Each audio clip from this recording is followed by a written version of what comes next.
Mathieu, on vous retrouve à Washington. Hier, le président américain Donald Trump appelait à sortir de cette crise budgétaire, qualifiant au passage les démocrates de kamikazes. À quoi peut ressembler la porte de sortie ?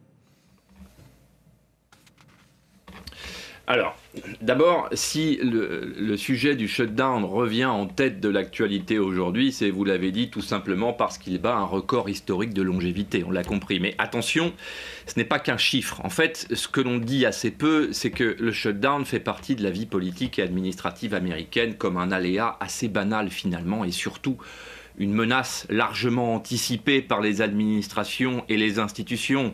Et ce qu'on entend par anticipation, c'est tout simplement le fait que pour que le pays ne soit pas complètement bloqué, les administrations ont provisionné dans le but d'être en mesure de faire face justement à un blocage administratif et financier du pays. Seulement voilà, quand le shutdown dure trop longtemps, comme c'est le cas aujourd'hui, cette provision s'épuise évidemment. Et c'est la situation dans laquelle on se trouve aujourd'hui. Et des centaines de milliers de fonctionnaires fédéraux, on vient de le voir, ne sont plus payés.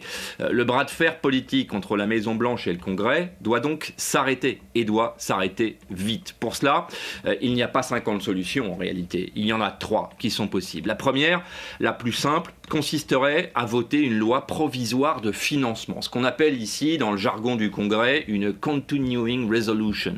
Et c'est probablement ce qui va arriver d'ailleurs. Elle permettrait de rouvrir immédiatement et sans délai les administrations, mais pour quelques semaines seulement. Une solution donc temporaire, un gain de temps, mais qui permettrait d'éviter une catastrophe immédiate et la banqueroute de l'État. Par là. Deuxième option, financer le gouvernement par morceaux, secteur par secteur. L'armée et la sécurité intérieure sont, on le sait, les priorités et sont d'ailleurs jusqu'à présent relativement préservées.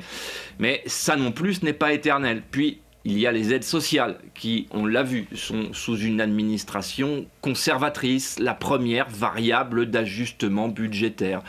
Un financement par morceaux voté par le Congrès serait une façon d'alléger la pression, au moins, sans pour autant régler là non plus la crise budgétaire dans son ensemble.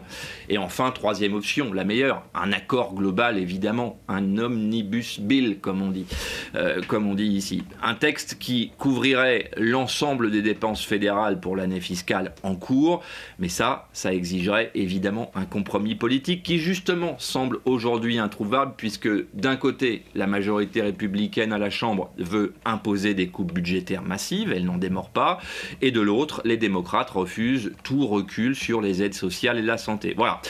Dans les faits, tout repose sur la capacité du président Trump à imposer une ligne claire à son propre camp et à contraindre, en fait, le Congrès à voter. C'est une épreuve de rapport de force, on l'a parfaitement compris. Maintenant, et pour finir, une chose est certaine, plus ce shutdown dure, plus il coûte cher économiquement et politiquement. Mais dans l'histoire américaine, chaque crise de ce type s'est toujours terminée par un compromis à la fin.